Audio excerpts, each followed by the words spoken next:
and welcome back to the channel, folks. I've got a very special episode for you here. We are getting into 2024. Big giant review, sort of. Well, we'll give you some highlights of the year so far. We'll get into it a little bit. I'll introduce my guests that I've got here on the pod tonight. Paul Tams, how the hell are you, my friend? Very good, man. How are we half a year? Halfway through this year already. It's crazy, mate. It's flew by. No, man. But there's been some banging films that have come out so far. I'm looking forward to talking about what we've seen in the first 6 months of 2024, man. Can't wait. Yeah, man. Andy, how are you doing, my friend? Thank you for coming on. Oh, thanks for having us, mate. Yeah, I'm doing good, mate. It's been a busy day. I've been working. I've built a kid's bunk bed, Oh, nice. and I've literally just had my dinner. So if I've still got Chinese salt and chili chicken in my beard, I suppose now it's too late to be asking if you can see it. But so it's been busy, but I always like coming on and speaking about movies, you guys. But yeah, it's been, like as Paul says, can't believe how quick the year's gone already. Sadly, as you get older, it seems to go faster and faster, Paul. That's it, man. Yeah, I'm gonna be dead soon. It's crazy. Anyway, that's enough damper on the. That's enough damper for one thing. Right, stop being morbid, Paul. Bloody No, hell. we're Right, not. anyway, guys. Right, 2024 in film. It's been a good one so far. What can I say about this year? One thing that's really stood out to me, guys, I don't know if it has for you, a very big lack of superhero films this year. I think we've been truly inundated with superhero films, for better or worse, the last, I'd say, 15 years. This is honestly the first year in recent memory for me, I don't know how it is for you guys, that, you know, we haven't had a superhero film that I've really clung on to, or there's one that I'm looking forward to for the year. Yes, we've got a giant one coming out next month, but, at the end of this month. It's like 2 weeks. Sorry, 2 weeks. Jesus Christ, we're nearly there, folks. But yeah, apart from Deadpool and Wolverine, that's sort of the only biggie for this year, isn't it? Really. We've got Joker coming out later on, but I wouldn't say that really counts. It's more villain orientated, be different from the normal superhero schlock we normally get. But I just wanted to get your opinions on that first of all, guys. Obviously we love the superhero shit. We go and see this all the time, but this year there's been a drought of superhero films, and I think that's done us the world of good, because I've seen a lot of films this year that I normally wouldn't go and see because I'd be saving the pennies up to go and watch the Marvel films or DC films or whatnot. But Andy, got you first, mate. Drought in superhero content this year. I think it's overall good thing. What do you say? Yeah, I absolutely agree with you, mate. I think it was kind of I think it needed to happen. I think it's naturally happened as a result of, the kind of backlash and the critical and financial failures of some of the MCU entries.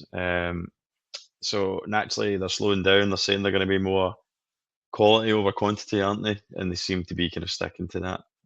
So I think it's been great, and I agree with you. I think it just kind of like, it keeps the stage clear for more original IPs to be kind of like splashed as the kind of main film for that week or that fortnight in the cinemas without there being that superhero thing. So I think it's been good. This has been the first year that I've had a limitless pass, or like a kind of unlimited cinema pass. So it's been good. It's been different for me because I'm seeing a lot more on the big screen than I normally would. And yeah, there's only I'm looking at my Letterboxd just now. Is Madam Web the only superhero film there's been? That was tail end of last year, was it not? Last year, was it? Oh, I think so. No, was it Madam early Web January? Was it January? Was it? Yeah. Yeah. Yeah, I mean, I didn't go and see that, and I had an unlimited pass. I still didn't go and see it, just because of how, to be honest, I wasn't really interested anyway in that character. I thought it was a strange movie to make, to be honest. But the reviews certainly killed it. I've still not seen it. Have you guys seen it? I've seen it. No interest in watching it. You've seen it, haven't you? I knew you'd seen it, Ellis. Yeah. Absolute fucking terrible. It's.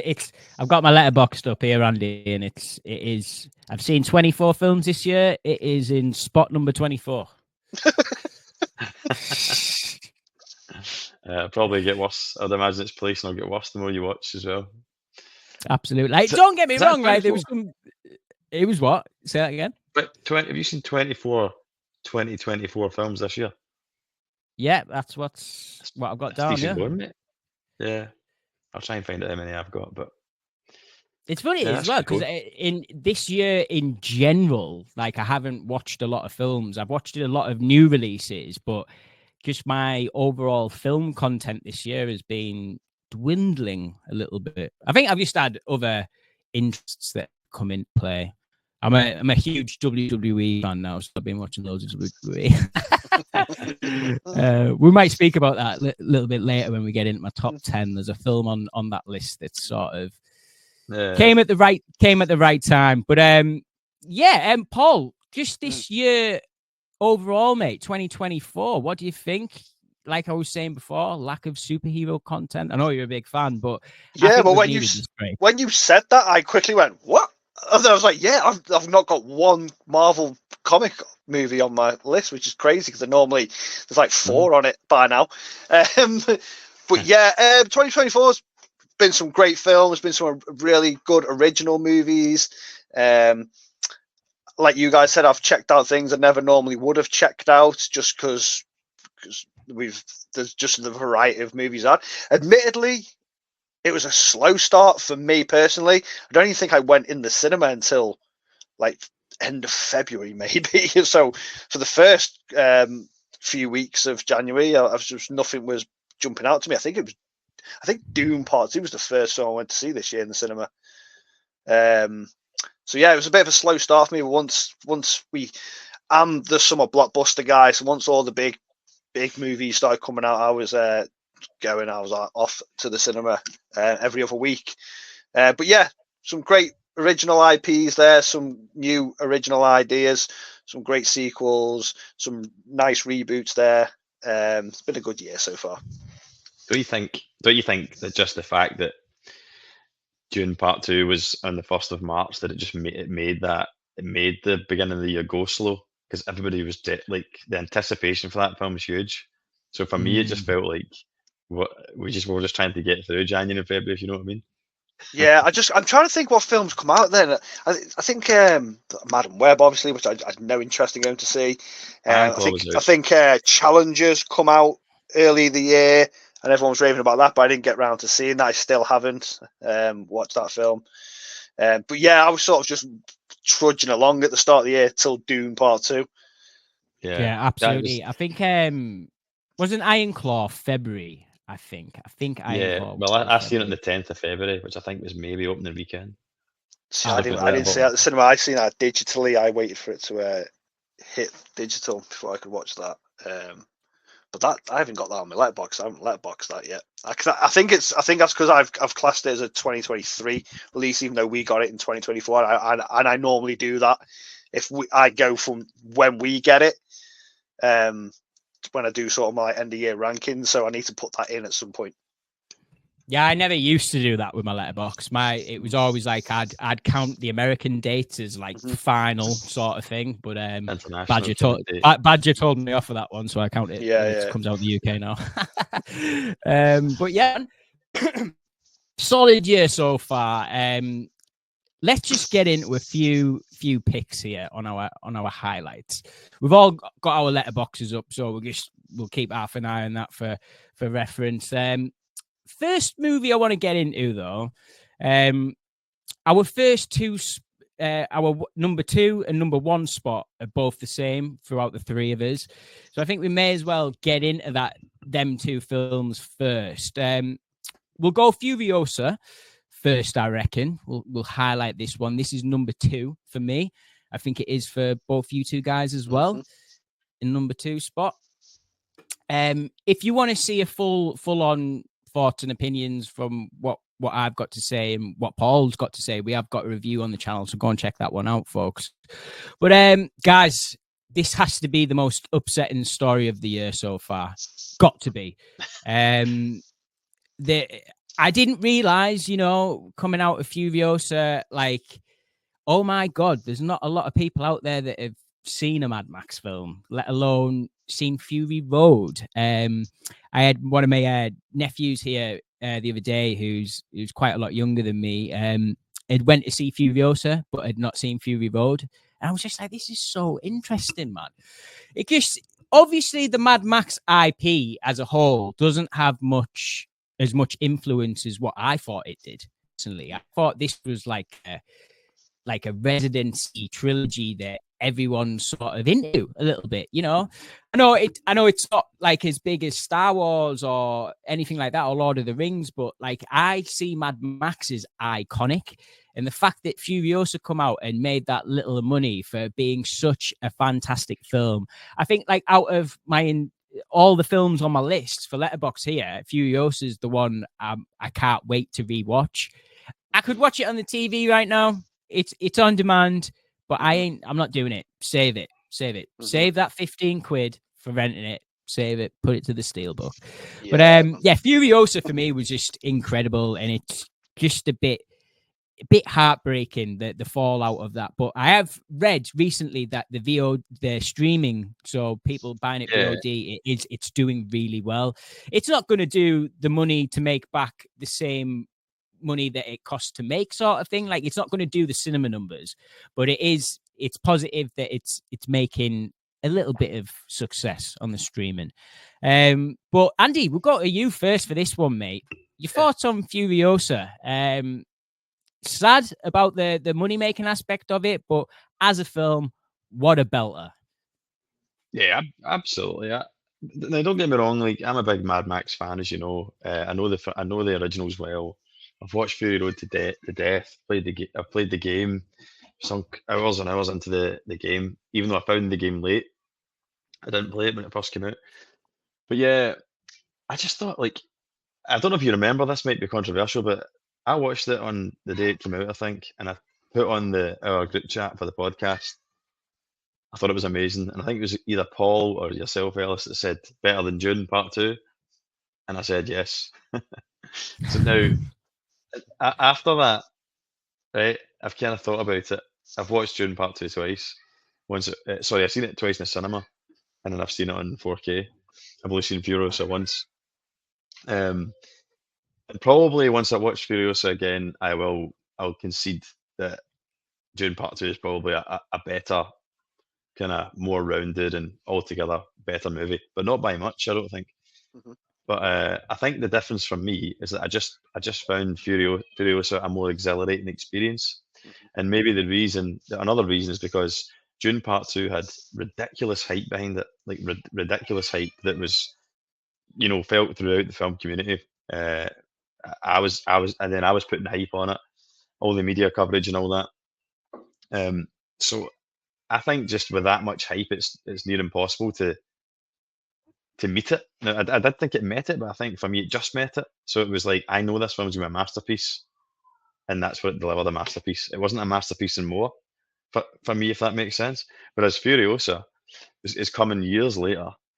I wasn't all that excited when it was initially announced, because I think, well, we're all a bit like, that's strange that we're getting a Furiosa prequel. I would have thought we were getting like a Mad Max sequel. So I didn't really have huge expectation for this film. I had a sneaky feeling it'd be good because it was George Miller and Anna Taylor-Joy and all that.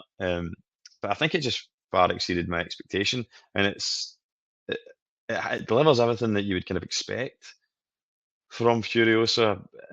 Having seen Fury Road, you know what George Miller's capable of when it comes to these action set pieces, and set pieces of the caliber of Fury Road are in there in abundance.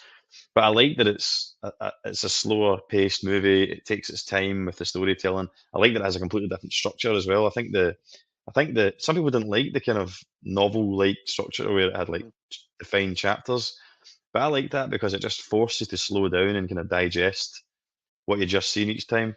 And it helped with the passage of time, because this is supposed to be taking place over like a huge part of her life. Like what, 20 years, 30 years, and it's difficult to convey that in a movie that's only like 2 and a bit hours long. So I think the chapters helped feel like with the passage of time, and the slow pace made you feel that as well, which is completely different, obviously, to Fury Road, which is just like get your seatbelt on, we're going for a thrill ride, and it doesn't stop, like right from the opening credits or mental right through to like the end. So yeah, I just love that change of pace. I'm not saying it was better than Fury Road, but I just like that he managed to deliver something that's a nice counterpart to Fury Road, leads up beautifully to Fury Road. So you've got a cracking double bill there if you going forward now. But it's seamless. The actor that played Furiosa and then Anna Taylor-Joy, I can't actually remember at what point they changed over. It's really clever the way they do that with the costume design as well. That I can't really remember. I can't put my finger on it. I've been seen it once. At what point they actually change the actor?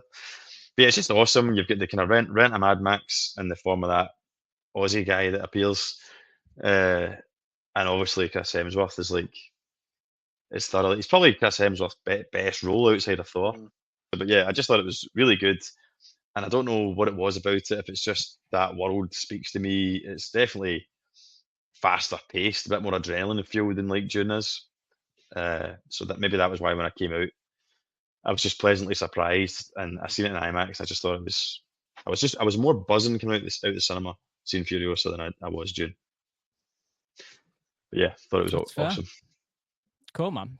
Paul, get your quick thoughts on Furiosa and it being number 2 spot on your list. Yeah, I won't spend too long on it because I think Andy's nailed it there. It's a great companion piece to Fury Road. It was a film I had when they announced it, like they're making a Furiosa prequel, I was like, what? I don't want that. Give me more Mad Max. But like you said, George Miller coming back, he knows his own world. And it's, even though as much as it's a great companion piece to Fury Road, it's just a great companion piece to that world building. The world building in this movie is fabulous, to a point where it was giving me answers to questions I had from Fury Road. Like we were seeing more of the towns we were visiting, like how they work and stuff like that. Just the overall how the world works, which because of Fury Road, it's just a basic hour and a half, 2 hour car chase.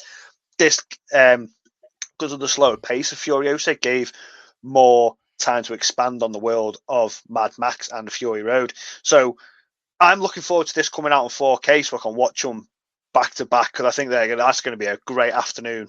Double bill that will be. Great action. They didn't skimp on the action, even though it is a slow film. Great action set pieces. Cinematography was all balling, man. It was so good. I was the same as Andy. I went to watch it in IMAX and it was just blowing my eyes out, just how beautiful the movie looked.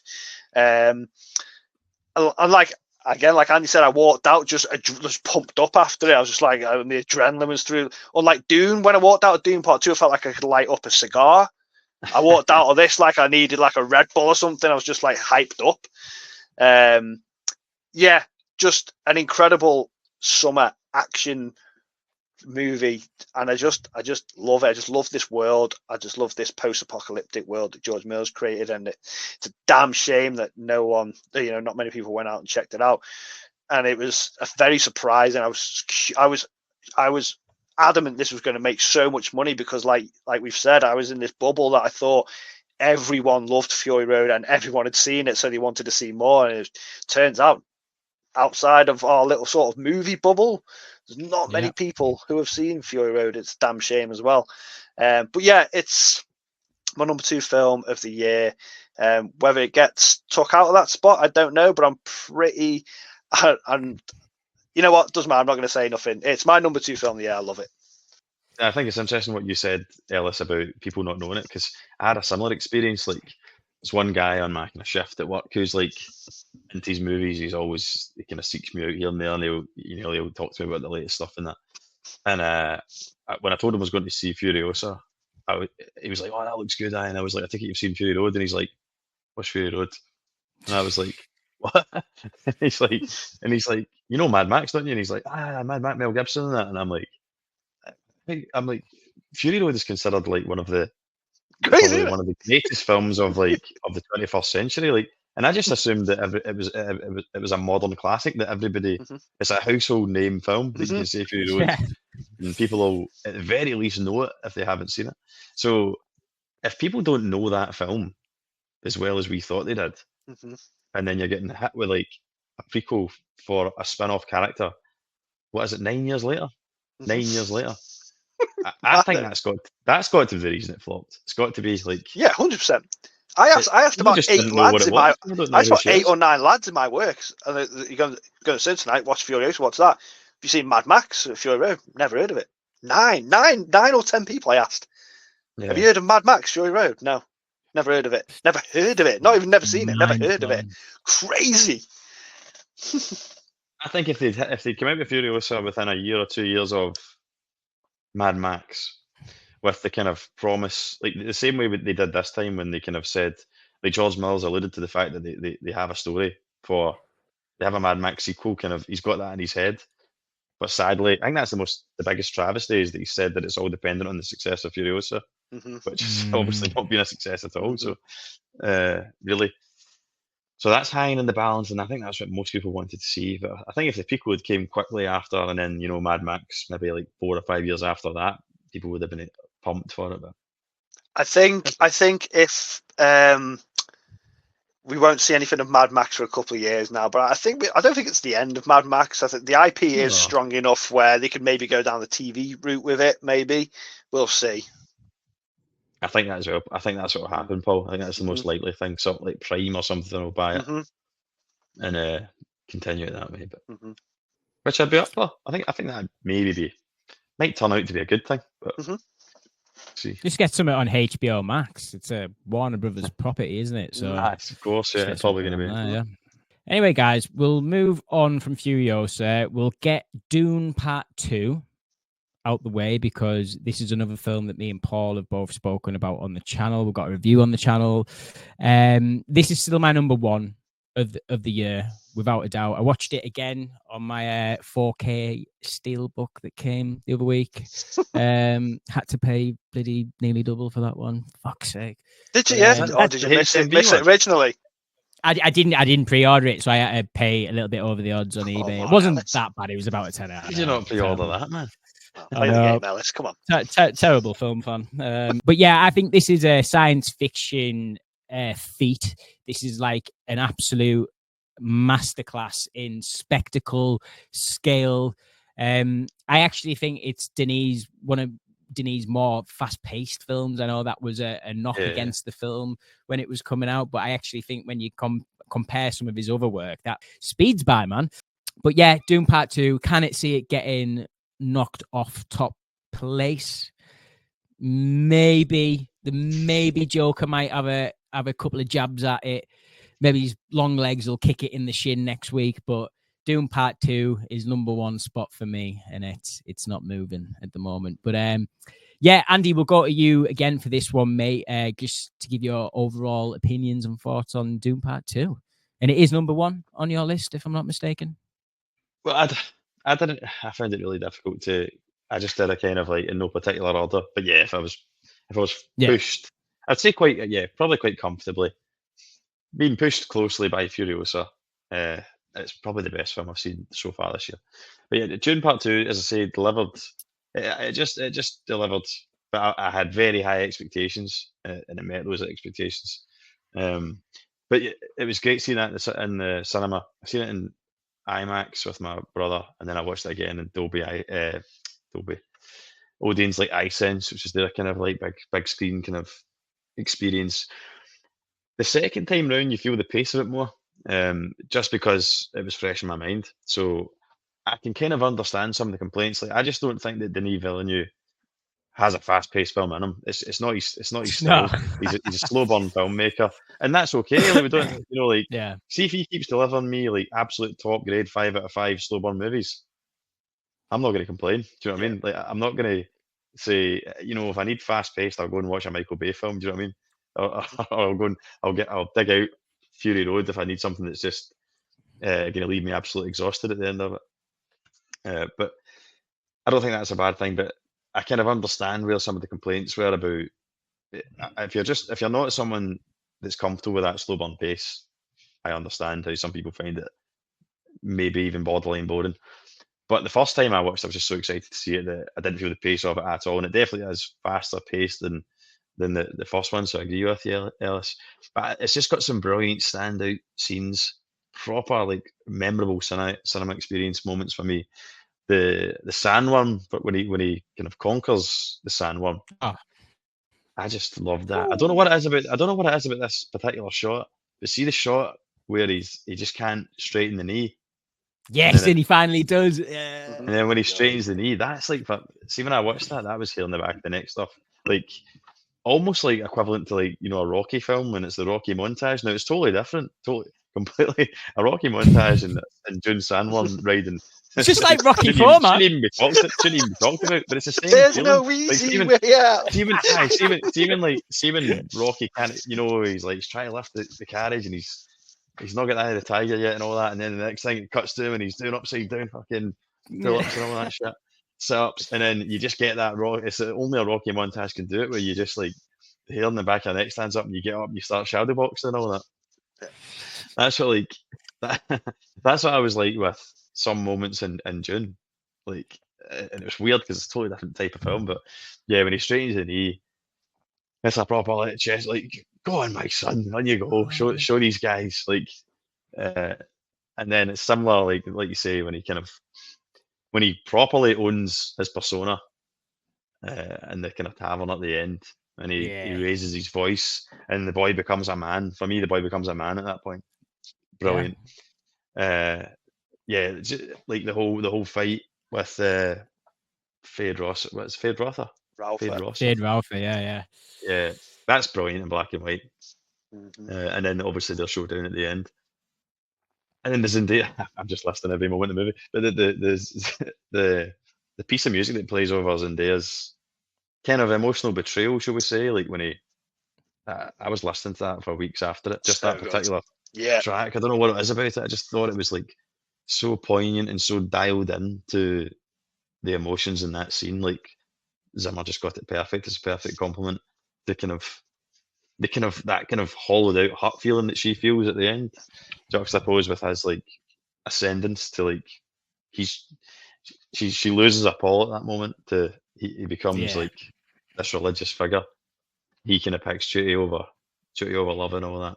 I just thought that was brilliant ending to the movie. But yeah, it's awesome. I think it's deserved of our top spots, and I think we're all just buzzing for 3. But I think 2 is definitely better than 1. Do you think 3 is going to be better than 2? It's so interesting. Yeah, it's going to be interesting to see what they do with the third one. I think they've got to make some changes to the book. I obviously won't get into it here, but they've definitely got to do some changes to the book. Because I think it could be like, imagine if you're on Dune and you're going up the crescendo, like Messiah's very much the downfall. It's like the epilogue sort of thing, isn't it? Yes, Paul, that is what I was looking for. Yeah, epilogue. Yeah. But yeah, it'd be interesting to see where they go with it. On paper, I think Dune Part 2's really like should be the best one. Messiah, when you look at it on paper and if you read it and stuff like that, I don't know, man. It's just the ending of that book is a bit. I won't get into it here. Let's not get into it. Let's not spoil Dune move. I don't know what happens, so it's all going to be a surprise to me. They just didn't. I'll tell you what I'll say is that Messiah is way less action heavy. I'll say that. Yeah. That's not really like a massive. Messiah story, is like the first season of Game of Thrones. Yeah, good. Very, very political driven, very story driven, very character driven. There's no action in it. It's very sort of setting up where the world's going to be after the fact. Anyway, Paul, have you got any final thoughts on Dune Part 2? Yeah, I've said it a couple of times, just in joking. There was a time before Dune Part 2, and there's been a time after. Dune Part 2 just is one of my favorite films. It's just everything I love about movies. It's one of my favorite genres. The slow burn, high-end science fiction, it just speaks to me. I just love being lost, transported to these worlds, whether it be Dune, Denis, Blade Runner, just being. And that's why the length doesn't bother me, because I was sitting that for 5 hours. If you keep delivering me this sort of, I'll sit there all day. I'd rather be watching Dune for 5 hours than going out shopping for 5 hours. Like, put me in that world and just give me an intriguing story. I'll sit there all day. So the pacing for it just does not bother me whatsoever. To a point where it ends, I'm like, what do I do now? And the thing with Dune is like, there's Dune, Furiosa, and then everything else sort of down here for me. Then after that, because them two just peaked so high for me. It was just a 1-2 punch of two incredible movies. Towards sort of like the start of the year, and I'll be shocked if anything topples Dune 2 for me this year. I'll be shocked. Just a cinematic masterpiece in my eyes. I just adore that movie. I'm surprised. I thought with you guys being big superhero fans, maybe like Deadpool and Wolverine, or Wolverine and Deadpool. What's the title? Deadpool Wolverine. I mean, that could come out on top of it. I have no idea. It's just that it's one of them though. I understand the difference between a great movie and an incredible game-changing movie. Do you know what I mean? Like that's cinema. Dune 2 for me. Yeah. Like that is the embodiment of motion picture. Whereas Deadpool and Wolverine I'll probably come out and go, that's the best comic book movie I've seen since something. But it'll never be my. I can't see it topping Dune 2 whatsoever. Could be wrong though. I doubt that's going to be. Yeah, it's just going to be a really good time of a movie, isn't it? As opposed to, it's not going to be groundbreaking in any way. It's more. It's hard to. Yeah, it's just going to be a pop culture smash kind of thing. Yeah. I can imagine it being my top 10, probably even top 5. But I just can't see anything else coming out this year that'll top Dune for me. It was just a sensational piece of cinema. I'm just glad that film exists now. Yeah. All right, guys, I'm going to open us up with the floodgates here. So we've got our letterboxes open, so it's all fair game right now. But the movie I'm going to bring up first, because it's not on my list, top 10, but it's on both of your list. So I'll pass it over to you guys first. I'll pass it over to you, Andy, first, because I think you're the highest on this film, and that is Alex Garland's Civil War. This did not make my top 10, but I'm quite interested to get your guys' opinion on this one. I'll throw it over to you first, Andy, because I think it's highest on your list. So Civil War, mate, what did you think of this one? This was a misleading film, as I think it's been well documented, and I know that you guys have talked about it as well, like the kind of marketing, which was all good, like, and the kind of the design of the movie posters and stuff like that, the way the trailer was chopped up and edited made it kind of feel almost like a kind of Call of Duty Modern Warfare type movie that was going to be a kind of beginning to end fictional war film set in America. And I'll have to admit, I remember, in fact, I think I was on Ellis's stream and he brought it up and we reacted to it or something like that. And that's what I thought right there and then. I was like, this looks awesome. Fortunately for me, I'd read some reviews. I think I'd even listened to you guys as well. So I kind of knew going in that it wasn't that. So I could adjust my sights, if you like. Yeah. And adjust my expectation. So I knew I was actually going to see more of a kind of journalist take on what that fictional war would be like. And it was maybe more of a social commentary than it was an out-and-out kind of Red Dawn style invasion, military invasion film. So yeah, went in knowing exactly what to expect, and maybe that helped. But I just thought this film was super tense. Some of the most like non-horror moments of tension I've experienced in the cinema in a while. In particular, you know, the one that everyone talks about, the Jesse Plemons scene, is like hard to watch. Like, it's horrible. It's like it's on a kind of humanitarian level. It's hard to watch what he's about to do.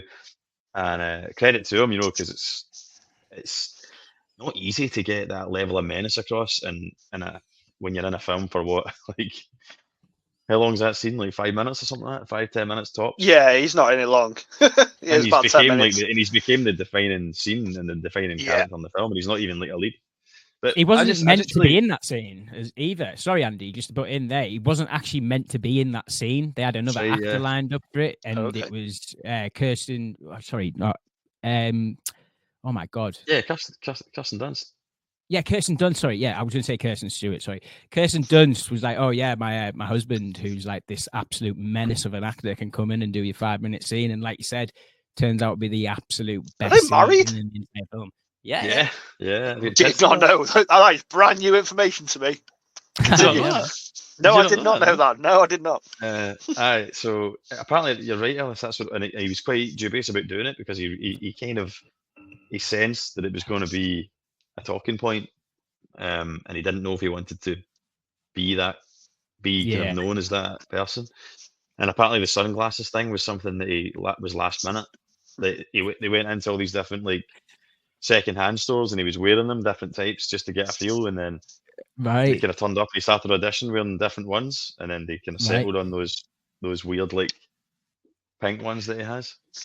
But yeah, there's so many cool things about that character as well. You know, the watches and that he's got multiple watches on, and you think, are those like, is that like trophies? You know, back in the day they would have like, Yeah. you know, like the Predator kind of stuff for that would have like fingers and bones or whatever, like little trophies from the bodies they're taking, which is just so kind of barbaric and unsettling. I love stuff like that in films. It's never really explained. It's just open to your own interpretation, and you can fill in the blanks of what that character's kind of backstory is. But yeah, it's so tense, that bit. The sniper sequence is tense. I actually shit myself a few times during that film because I scared quite easily, but the tension was so palpable. And then when you're watching it on the big screen, usually the release for the tension would be a gunshot or an explosion.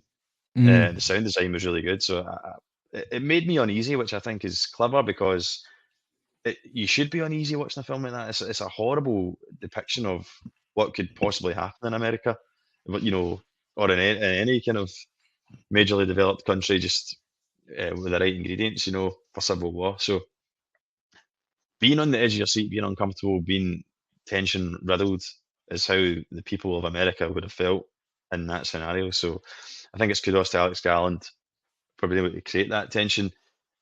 I like the kind of cinematic, the cinematography of it, the quite kind of modern way of shooting it. And I also like a scene that I really liked was the scene in the film where the kind of rebels, is it what's the Californian guys called again? They're like the militia. Is it like the Yeah, I can't remember. Can't wait, remember. the militia? Aye, the militia are kind of taking on the kind of official military, and the guy's got them pinned. One of the kind of militia guys is pinned down, and he can't move because he's stuck behind the pillar. Having a wee bit of military experience myself, it was quite a realistic depiction of a gun battle. It was quite like the gun, the sound design for the weapons was extremely loud to the point that it was like uncomfortable, because that's what a gunfight would be like. It's not. I don't think that gets shown enough in movies, like how absolutely terrifying a gun is when it goes off. Yeah. It's scary, like when a gun goes off if you're not expecting it. And like just the kind of the horrible trauma of that scene when he takes the bullet. They put down some cover and fire from him. They're like, look, you have to make a move here, mate. Like, so they put some cover and fire down, and he makes the move, and he gets shot, which is probably what would happen in real life. It's not like the movies where they run and like, you know, all the bullets land just before he heals, and then they make it to safety. Chances are he would have got riddled there, and he did. Yeah. And then I think the depiction of the way that they kind of gather around him and carry out the first aid was pretty realistic. But yeah, I just thought Civil War was quite surprising. Had an emotional kind of physical response effect on me as I was watching it, and I just really enjoyed it. I thought it was well crafted, created a lot of talking points, and yeah, it was just a really good kind of thriller from beginning to end. So I really wanted to love Civil War, like massively. It was my partner's most anticipated film of the year. She's really into like American politics and journalism and stuff like that. So the initial concept of like these journalism and photography and stuff like that, and like the war journalism going on in the film, I just think they could have marketed that aspect better. 100%. I'm definitely a broken record of saying that this film was marketed terribly, which I think it was, to be honest. The trailer just isn't the same film. Like I'll stand by that 100%. I remember going back to watch the trailer after watching the film. I was like, yeah, they've completely It's Failed. maybe, They suckered you in to go and watch it. Like if it's not. See, the problems I've got with them are quite superficial. So it's like, and a lot of it is to do with the marketing, unfortunately. So you've got that trailer that is action orientated. It just is, right? Then you've got the title of the film, Civil War, like clues in the title, bro. Then you've got all the posters that come out with so the one with the Statue of Liberty where it's got all the soldiers on it and stuff like that looks like a bloody Call of Duty poster. Then it doesn't help when the film comes out after it. It's got all these AI shots of these posters that the AI made and everyone kicked off about them, but they were like a way more sort of war-driven marketing campaign. I just think if they'd have changed the marketing of this film, I would have went into it with a different mindset. But I just thought the initial idea of this film was a lot better than what ended up being executed in reality. Which is a shame because war journalism is something that should be brought up and be made a main topic subject. That wasn't the film that I was going to watch, and that's the film I ended up getting. And it's really annoying because, like you said, Andy, it has got these amazing scenes in it that gives you sort of draws you in a little bit. Like the first when they go to the gas station right at the beginning of the film, that was really tense, and that could have sort of turned into something else as well. It just doesn't end up getting there. But yeah, Paul, Civil War, this is on your list. Sorry for taking that time up there. It's No. This one's on your list though. What Civil Yeah, War? What do you think of this one? It's just about made my top 10. I've got it at number 10. Initially, the same as you're saying, Ellis. The marketing sold a complete different film for me. I didn't go to the cinema. I reckon if I went to the cinema to watch it, I might have had a different experience because the cinema experience always heightens movies, whatever it is. It always makes you heightens the experience of watching a film for the first time. And unfortunately, I didn't go to the cinema to watch it. It's even after being told, don't go into this thinking it's a war film because it'd been out a while and I've read plenty of reviews. Don't go into it thinking it's a war film. It's about journalism. It's about these war journalists out in the trenches with the soldiers going across like a cross-country sort of movie. Even with that information, I then went into it thinking, oh, this is going to be sort of like Cloverfield, where it not in the essence that it's going to be found footage, but just down in the trenches in this war and these phone journalists, and it's going to be tense from start to finish, and seeing the bad side of war and all that. And I was thinking, and as the film was going, it's I thought the first 40 minutes was really slow. I was like, well, come on, man, what's going on here? I'm watching a film called Civil War. The final act saved I'll say the third act, the last 40 minutes saved this film for me, where it did eventually become what I wanted the film to be. When they're storming the White House and everything, and they're down, the journalists are with the soldiers and everything, it's fucking tense as hell. I was like, what? And even I was like, yeah, this is fucking crazy. Had the film been that start to finish, I think I would have enjoyed it more.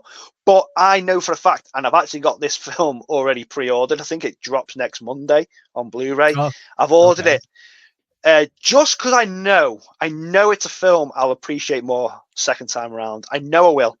I've done it plenty of time with movies where I've gone in, expectations sort of all over the place, got different ideas in my head. I've watched it with me film critic head on, as whatever that is, picking it apart, and then I've said what I want to say about it, gone back and watched it, knowing exactly how it plays out, and just appreciate the movie a lot more. I know for the fact I think I'll do that with Civil War. So I still enjoyed the film. It is number 10, just more sort of by default because I haven't seen as many movies probably as you guys this year. But I'm looking forward to seeing it again and watching it with sort of just knowing how the film plays out. Yeah, man. Just to piggyback off that, Paul, there's two films on my Letterboxd list that I have a feeling like you saying there, I'm going to watch it again, and it's probably going to go up because I had Civil War at 3 stars out of 5, which I think in hindsight is probably a little bit low for that film. I was just so pissed off with how I felt going in, like due to the market and stuff like that. But I'll definitely be ordering this film, be watching it again at some point this year, definitely. And the other film that might end up moving up that I've got at number 7 is Challenges. Now, this was a film that anticipating is a weird word to use with Challenges. I was not anticipating a tennis movie with Zendaya, to be particular. But then I found out Trent Reznor and Atticus Ross were doing the score, so I was like, yep, I'll be watching that one for sure. Yeah, I thought this was fucking amazing, to be honest. It made me want to play tennis after it, for sure. Paul, you haven't seen this one, have you? I've seen 42 minutes of it and turned it off. All right, brilliant. Right, okay. Not for you then. It really was not. You know what? Like, I did think after watch Challenges, you did come to my mind, Paul, for some reason. I was like, I would love to know what Paul thinks about this. I got about 5 minutes after the makeout scene. I was like, yeah, this ain't for me. Get off. Well, this is it, right? So I try to keep it as vague on the spoilers as possible. But I went into this movie thinking it was going to be one thing, and it ended up being something else entirely, really. I thought it was going to be this sort of like strange, like 3-way relationship with Zendaya, but like this is a lot more like homoerotic than I thought it was gonna be, basically. Do you know what I mean? Like the two people that had the most like sexual sort of chemistry and like was not Zendaya and one of the other lads. It was both lads, actually. Do you know what I mean? Like, then that sort of threw me off a little bit. But yeah, I thought this was a fantastic film, to be honest. And I know I'll watch this again and probably get a bit more out of it. Now, I am totally biased because the score did absolutely. I've had this score on since it came out earlier this year. I absolutely love it. Trent Reznor and Atticus Ross, obviously part of 9 Inch Nails. I absolutely adore them. They're my favorite composers working today, for sure. And I always think their music in these drama films managed to elevate the film to a higher place. So when you've got scenes of just 2 people talking, I think this music behind it, while it might be jarring for a lot of people, say you've got 2 people you're speaking in a bedroom, the music that's playing behind it heightens everything that the 2 characters are saying. So it makes you listen to what they're saying. And maybe what they're talking about doesn't deserve that sort of hectic 90s like dance music behind it, but my God, was I loving it. And Andy, I don't know about you, but like the end scene of this film, the final sort of tennis match, if you were, it starts off, the film opens with this tennis match and the film ends with this particular tennis match. And mate, I just thought, it's just from a filmmaking aspect, I thought it was absolutely magnificent, the last sort of 15 minutes of the film. Yeah, I absolutely love this film. It's about number 7 in my top 10. And I'll tell you what, guys, this is the first film. And yes, I did say this in my Dune review, but I was talking shit. This is the first time I've ever looked at Zendaya and went, I tell you what, this girl can act. And she's good looking as well. But I was like, whoa, she can act. Yeah, I just thought she was amazing in this film, and the 2 other lads that are the leads in this, I can't remember the names, but both amazing in it. Yeah, both really, really good. But Andy, I'll throw this one over to you, mate. Challenges, you've got this one really high on your list, I think. Yeah, I just really enjoyed it. I gave it 3.5, which I'm looking at it and I'm thinking it's probably a 4 at least. I don't know why I gave it 3.5, but yeah, I really enjoyed it. It's not the type of thing I would ever go and see at the cinema, to be honest. I think it was just there was that much hype with it, about the performances. I was kind of intrigued because it was a tennis film as well, and it was the actors that were in it. And I've got my pass, so I thought, yeah, I'll go and check it out. It was a really strange double bill, actually. I've seen it I seen the Phantom Menace in the morning, and then went and got nachos, came and watched Challenge. I was like, what a weird double bill. Anyway, maybe that's why I enjoyed it, because Phantom Menace is not a good film, man. So maybe I was just so glad to be to see something kind of original and edgy and fresh after Phantom Menace. But yeah, it's a hard one to really talk about. I think you're right. There is a kind of homoerotic angle. It's ultimately a kind of love triangle, but like that the Atticus Ross, Trent Reznor score is perfect for it, because the people in this movie aren't particularly likable. I don't think they're a No. wee bit more. They're a wee bit morally ambiguous, and I think sometimes that, not that I know many high performance sports persons, but you do get those type of personalities. Your Tiger Woodses, your Cristiano Ronaldos, maybe, that to get to that level of sport and prowess, you can't always be a nice guy at the same time, kind of thing. I think that kind of like this movie kind of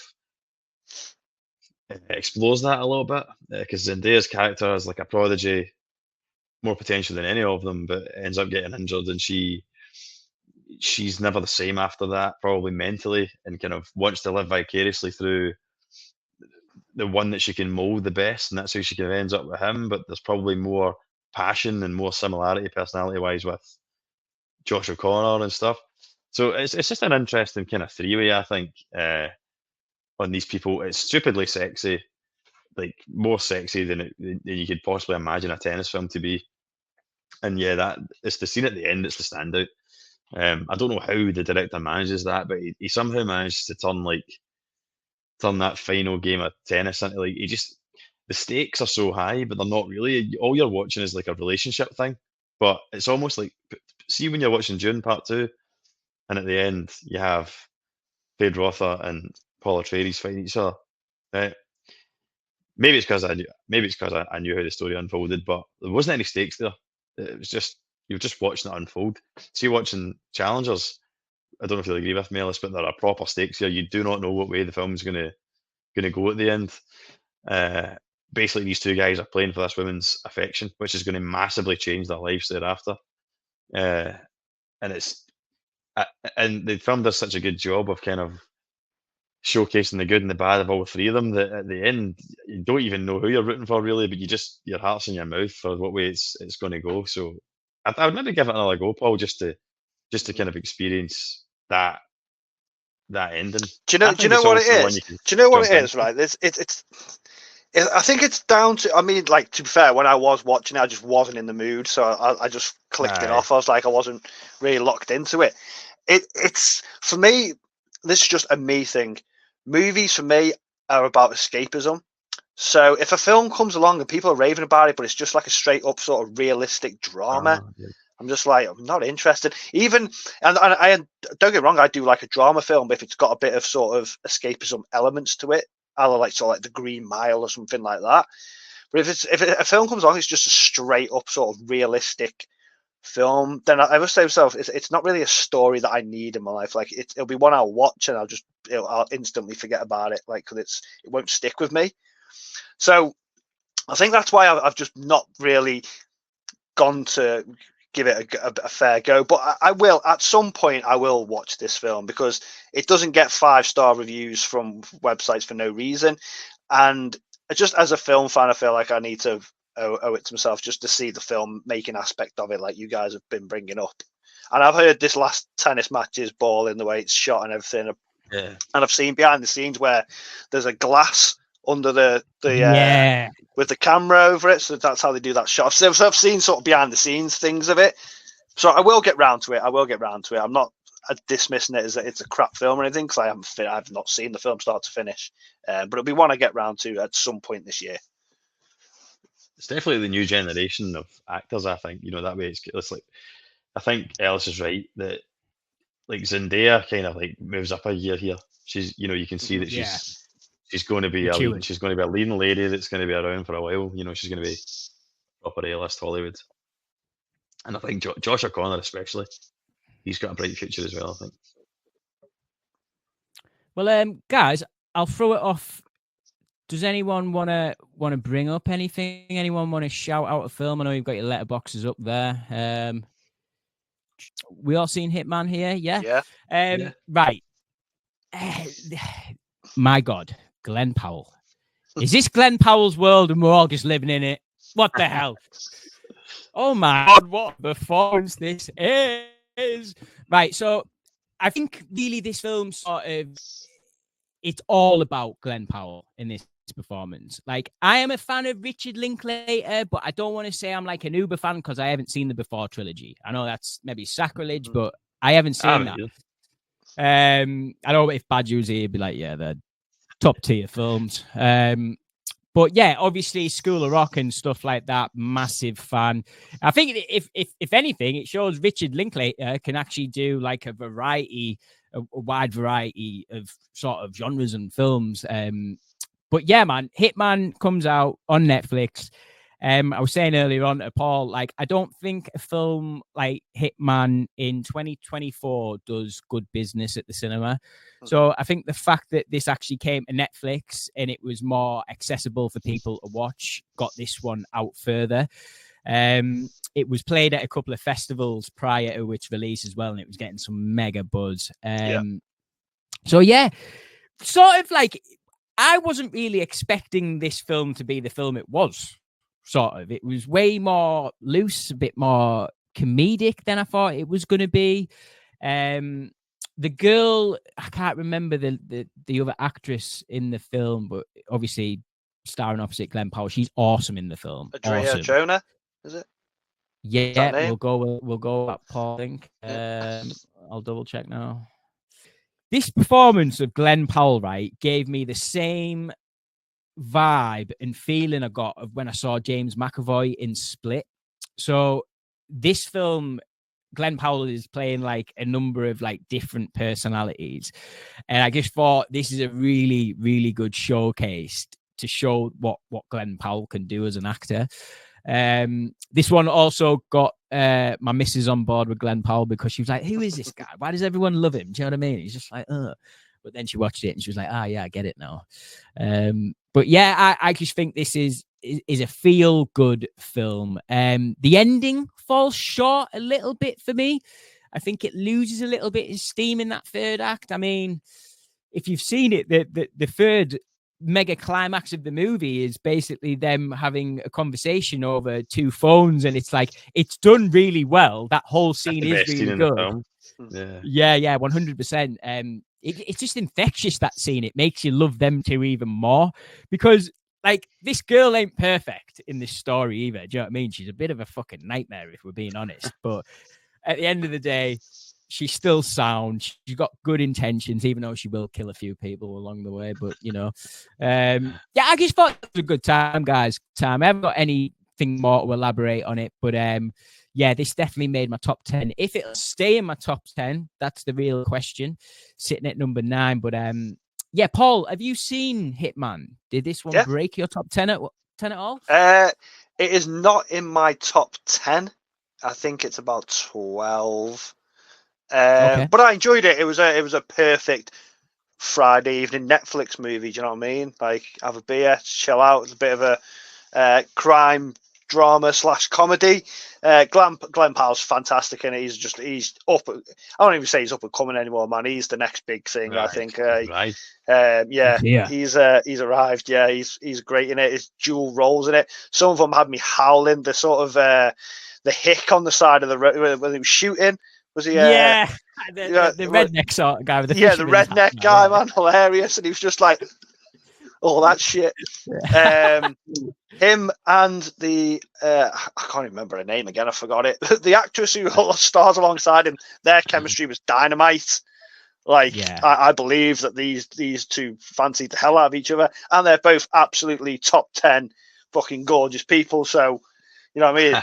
Like, of course they're going to fancy each other. They're like two of the best looking people on planet Earth.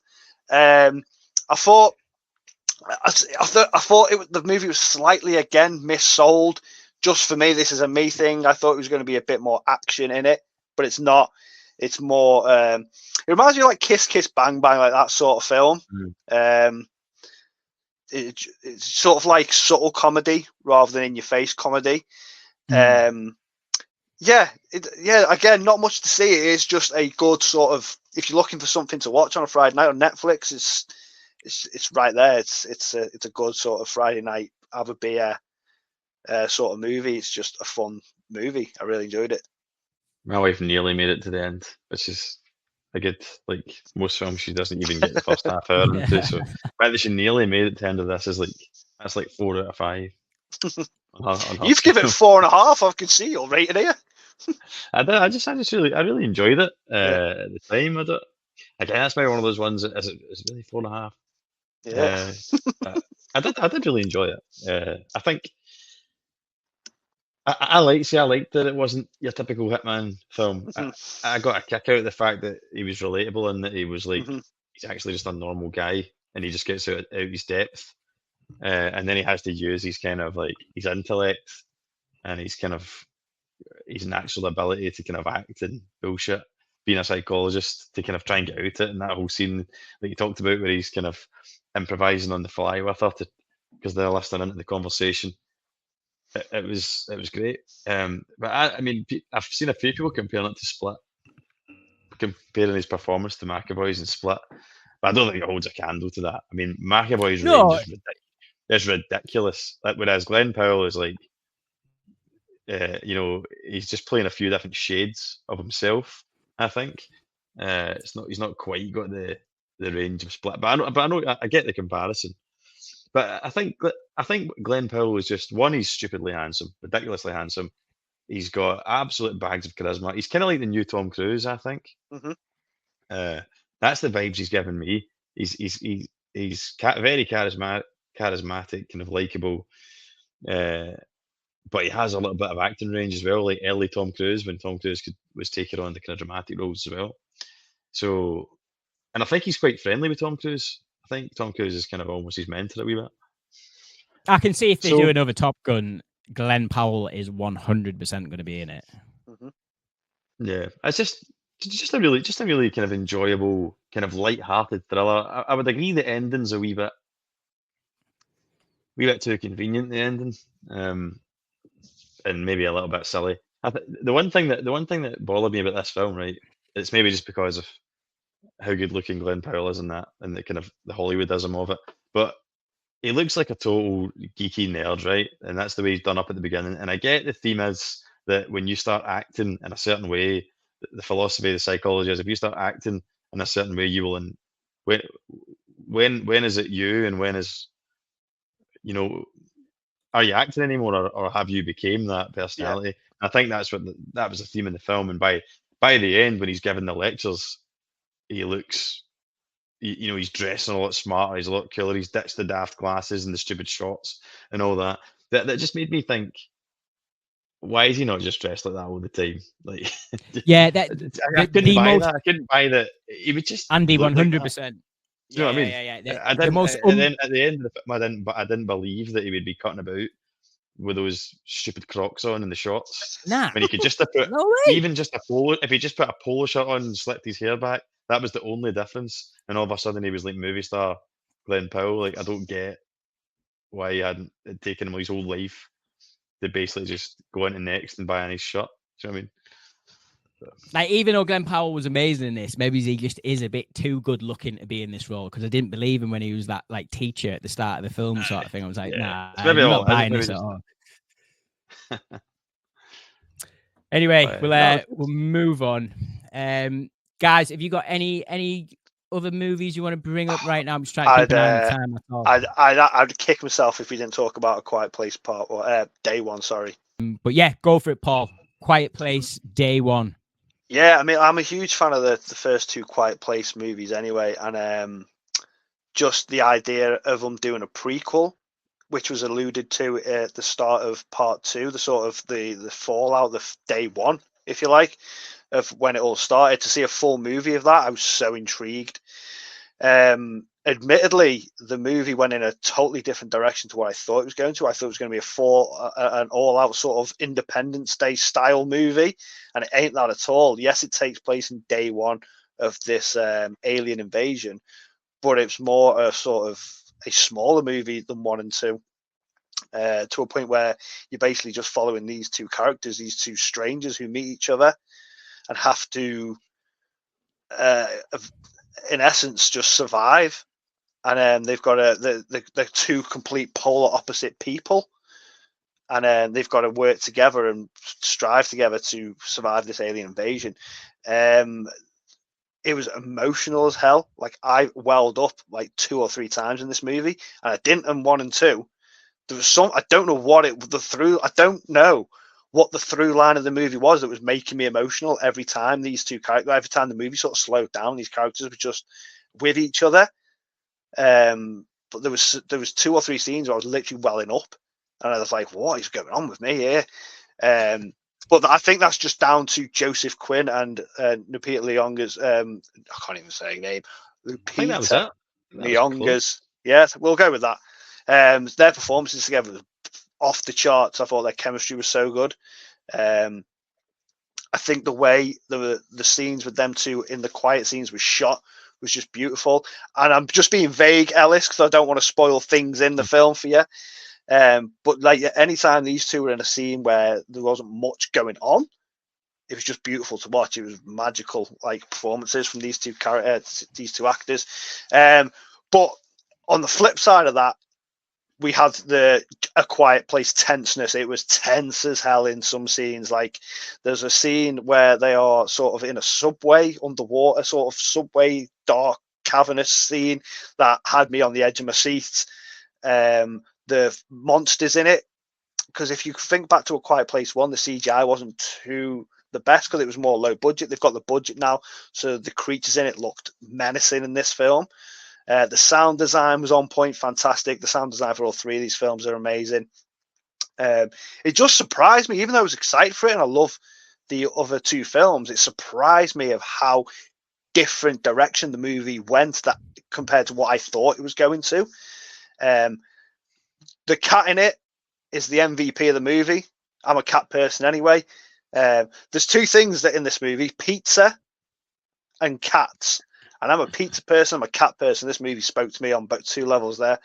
The ending literally made me cry. I was crying in the cinema. My missus was like, "Are you crying?" I was like, "Nah, I'm a man. I don't cry at films." But yeah, there was a bit where a letter's getting read at the end, and I literally welled up like I was gone. Beautiful film. Can't wait to watch it again. Michael Sarnowski, who directed it, he did Pig with Nicolas Cage a few years ago. So a complete weird choice for this sort of film, but he made it his own, man. He's put a stamp on it, sort of a chapter of this franchise if they continue with it. Really enjoyed it. I've got it at number 4 at the moment of the year, but looking forward to see it again. It was a great chapter in the Quiet Place franchise. Yeah, I can't wait to watch it, but Dark Souls 3 took over my life this week. I'm sorry. Right, Andy, you've seen A Quiet Place day 1, haven't you? Yeah. Yeah, I think Paul does a good job of that's the big surprise for me. I went with my wife to see this. We don't get the chance to see many things together. She was reluctant as hell to go. She was like, "I'm not going to see some stupid sci-fi alien film." And I'm like, "You've seen the first one though, and you really liked that." She's like, "I know, but this is going to be." She thought same as you, Paul. She's like, "But this is going to be them all running about, and it's just going to be action heavy and all that." And I was like, "Nah, I've got a funny feeling it's not going to be like that." And you know, I was right. So I actually enjoyed all the character pieces more than any of the sci-fi element in this. Maybe that's testament to the writing and the performances from the 2 leads. But I was kind of like, at times, I do think that the cat's out the bag with the monsters and the kind of what up until now has been the staple of the series is like the kind of the gimmick that they hunt by sound and the kind of tense moments that creates. But I don't know if there's another film in this franchise. Do you know what I mean? I think the key thing to this is it's really good character drama set against the backdrop of this kind of unique, quirky. It's almost sort of like The Last of Us, where the characters come first. It's very like The Last of Us, actually. It's even the monsters. Like I think there's been a bit of inspiration from The Last of Us. But what's amazing about this film, right? and why it's important to see it in the cinemas is because A Quiet Place. What's kind of a weird phenomenon with A Quiet Place is, right, and I'm sure you'll agree with me, Paul, is that see when you're watching A Quiet Place in the cinema, any of those three movies, it creates this weird third, like, kind of parallel to the audience, where see those tense scenes where the characters can't make any noise. You end up almost participating in that in the cinema, like that with the popcorn. Yeah, you're like not eating his popcorn. Yeah, No, like that's it. You start going like, Yeah. Because I wonder if it was just me, right? I was eating a bag of intros. That's my my Achilles heel, right? So I'm crunching away during the loud scenes, and then it gets to like the quiet bit where they're tiptoeing, and I'm like, nah, I can't eat them. I stopped eating them because I was like, I don't want to get this lassie killed, That's like so stupid. And then I wondered, is this just me being weird? But then I watched my wife, right? And my wife, we were sitting in these seats that had like a barrier in front of us, and my wife was changing position. She's only 5'2", and she wanted to put her feet up on the wall. But I noticed the way she did it though. She did it so slow, like, right? And she wasn't even looking at me. She's looking at the film. So slow and like gently rested her foot, and then carefully did it with the second one so that she didn't make a noise. And then I kind of leaned over and I was like, I see what you did there, kind of thing. And she was just laughing. But since watching it, I've seen other reviews and seen online that this is a thing. This isn't just us. Like, it seems to be a shared phenomenon. People that see this in the cinema behave that way. So it is. I remember cool. me and Ellis, spoke on our sort of Alien Invasion stream. I remember going to watch the first movie, and I had a giant popcorn to watch it. And I hardly touched it, because the way the film was playing, there was just no sound. There was no sound around me. You could hear a pin drop, like no one was making a noise. So I'm not going to start there munching popcorn. And the scene in the first film when they go to he takes his son to the waterfall, and it's dead loud in the cinema. I was like that, like shuffling, because like not wasting me £8 tub of popcorn. But yeah, it's considering we are in a day and age where people talk about cinema equity and people being disruptive in the cinema. When we went to watch A Quiet Place, I couldn't hear a pin drop. Like it was, everyone was really quiet and was respectful. But yeah, you are like that watching that film. Like, you try not to move or eat or make a noise because the film's just quiet. Yes, it was good. It was much better than I thought it'd be, and I think it's a really good addition to the franchise. It keeps the same spirit as the first two, with putting the characters. It's hard because you've not seen it, Ellis, but there's some good choices in the writing as well, I think, that help make it a bit more unique and different from the first ones. Yeah, man. I rewatched the first two the other week, like obviously when we did the Alien Invasion pod. The first two are immaculate. They're both really, really good. I actually had a really good time with the second one this time around, just because of Cillian Murphy. I definitely want to see this third entry, just because I think it, like you were saying, lads, it needs to be a film that you need to see in the cinema because of the sound design. So I'll definitely be there for that. I've got two questions for you before we finish, right? So I want one disappointment of the year. It doesn't necessarily have to be like, oh, this is the worst film of the year. Maybe it's a film that you're excited for that didn't really make it for you. I'll start us off with this one, disappointment wise. I was really looking forward to Argylle. I'm a really big fan of Matthew Vaughn. Really big fan of Matthew Vaughn. I even like the Kingsman 2 and Kingsman 3. I think they're both pretty good. But Argylle was a different sort of bag of shite for me.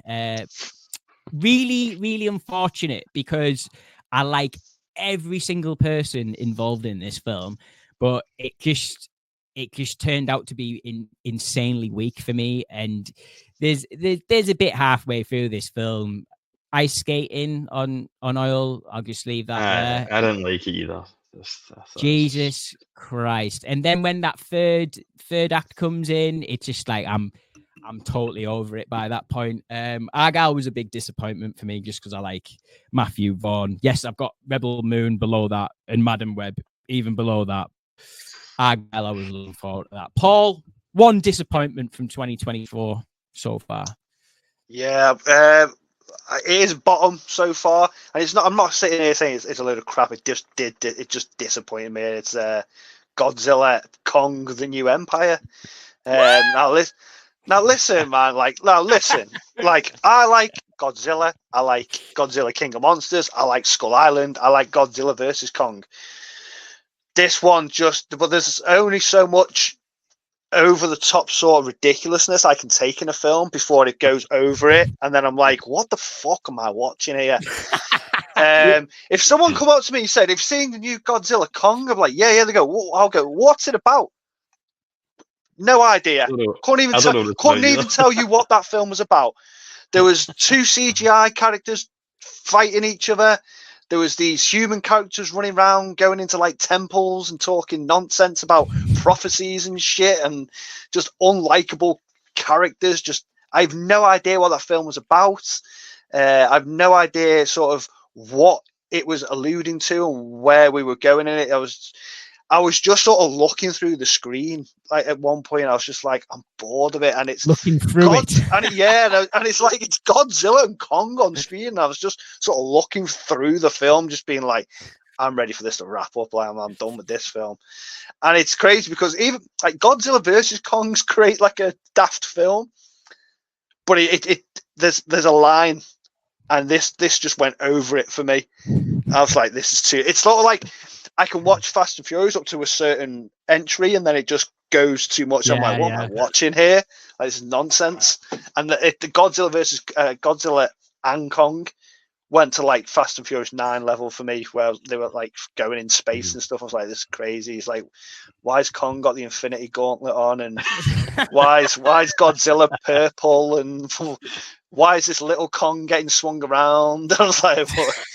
Just crazy. I was like, where's this bad guy come from? Like, where are these humans? Why are they in this temple? What are they talking about? No idea. Huge disappointment for me, that one. The bit at the end as well, like the bit that's like the washing machine finale, and it's like that is like, what the fuck is going on here? Like when like the zero gravity, like 0G, and there's people just flying about over the place. It's just like, I did think I quite enjoyed Godzilla vs. Kong. I don't know if it was the mood I was in because I seen it in the cinema, but I think like I knew that I was going to see complete nonsense. I think -1 spoiled us for it. I think -1, definitely. Which is one of my favourite films of last year. And is my favourite Godzilla film by a mile.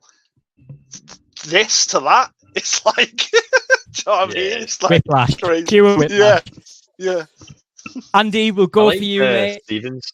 He was good. Dan Stevens. I did like him in this. So I did not like him in this film. Like Abigail loved him. Like I did not find him remotely funny. And maybe because I was just sat in a fucking shit mood watching it. I was like, "You're not funny either. You're doing my head in as well." I don't think it surprises me how much money it made. Like, it doesn't. Oh yeah, it made I suppose it's like it's the perfect film, like for kind of primary school age boys to go and see, isn't it? Yeah, if I was 12, it would have been the greatest film I'd seen this year. Because I think it did quite well. Does it not take like maybe like half of like 500, 600 million or something like that? It's done money, man. It's the highest earning Godzilla Kong movie so far. Like it's earned right? bank. Yeah, it's earned a hell of a lot of money. It's not the best. So it's like, they've fast-tracked the sequel as well. They've like Adam Wingard was like, "Oh, I want to make it," but they're like, "Nah, you've got another film to make. We're not going to wait about for you. We're going to get someone else in." So they've already hired a new director. Where did it even go from there, though? Fuck knows. I have no idea. Do you know what I mean? Like, well, that's the point. Like, I don't care. Like, I couldn't care. Like, I couldn't care less where it goes next.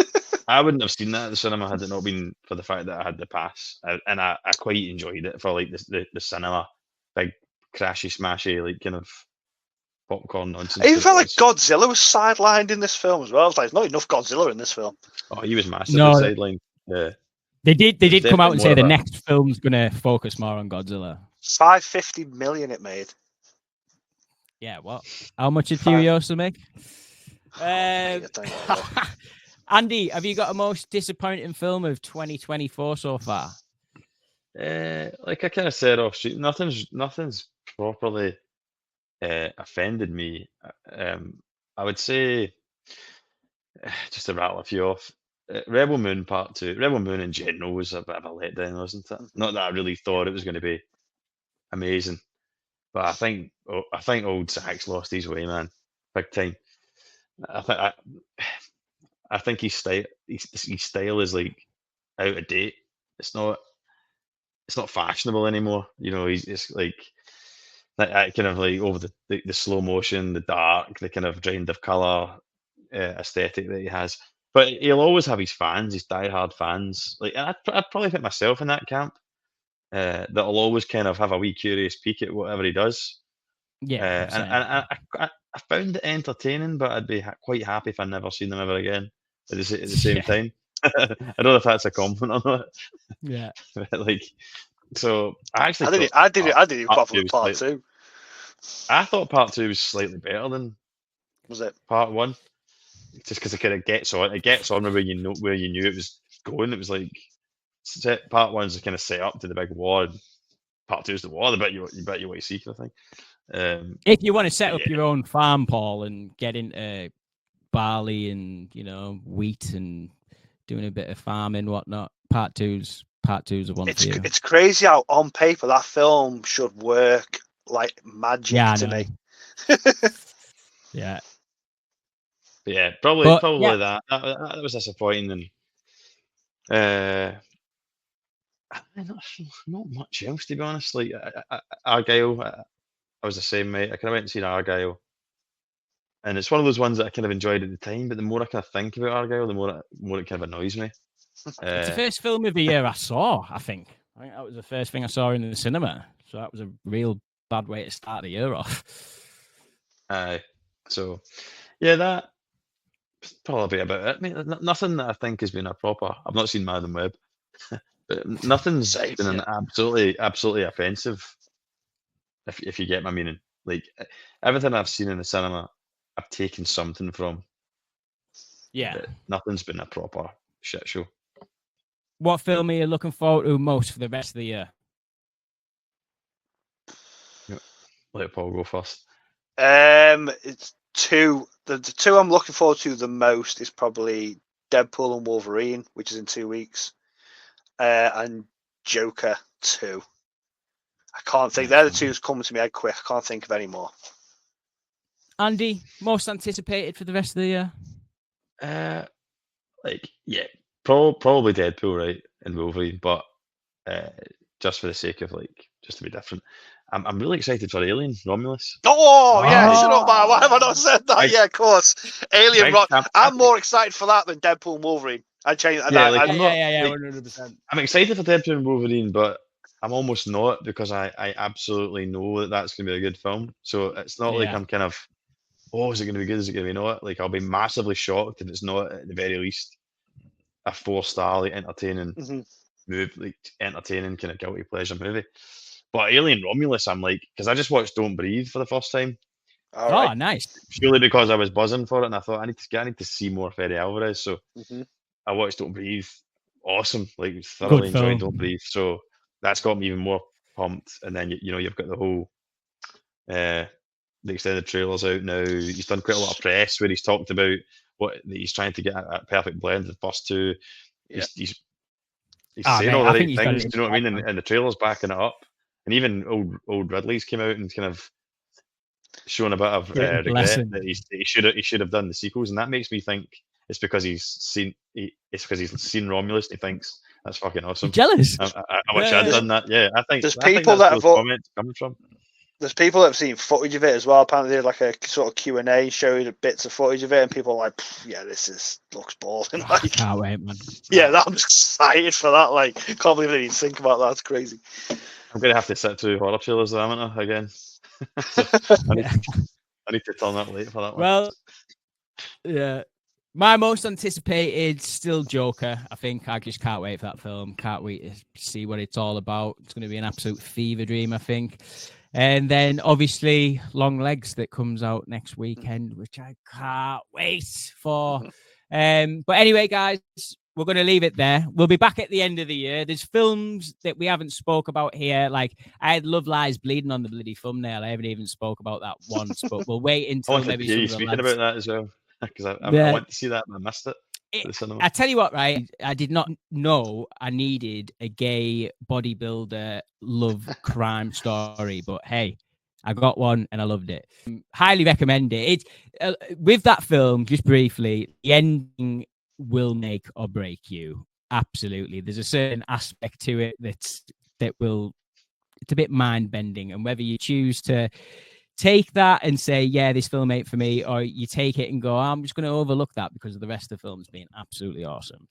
But anyway, we're going to leave it there, guys. We might speak about, if you've seen, if there's some films that we maybe should have spoken about that we'll definitely speak about at the end of the year, because we've got another, we'll come back with a top 10 at the end of the year, guys.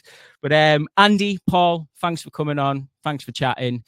Yeah, no worries. Andy, do you want to plug anything? Have you got anything in the pipeline coming up or anything like that on your channel? What have I got? Yeah, I'm kind of back being active again. So I'm doing an Aliens 4K review that'll be coming shortly. I've got a couple of videos. I've got loads of videos I've filmed actually. I'm just trying to get my way through editing them. Got one that's kind of 5 big kind of mistakes I think, pitfalls that people make collecting physical media, and so that people can hopefully avoid them if they're getting into it. And some kind of live streams I've got planned coming up. But yeah, there's always stuff on my channel for if you're into physical media, films in the highest quality.